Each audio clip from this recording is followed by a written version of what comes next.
இந்திய நாடாளுமன்ற வரலாற்றில் ஒரு முக்கிய நிகழ்வாக 27 ஆண்டுகளுக்கு பிறகு 2026-27ஆம் ஆண்டுக்கான மத்திய பட்ஜெட் ஞாயிற்றுக்கிழமையில் தாக்கல் செய்யப்படுகிறது.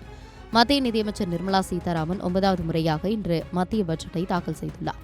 ஒவ்வொரு பட்ஜெட் தாக்கலின் போதும் நிதியமைச்சர் நிர்மலா சீதாராமன் அணிந்து வரும் புடவைகள் வெகுவாக கவனம் பெறும். இது வெறும் ஆடை தேர்வாக மட்டும் இல்லாமல் அந்த ஆண்டின் அரசியல் மற்றும் கலாச்சார செய்தியாகவே பார்க்கப்படுகிறது.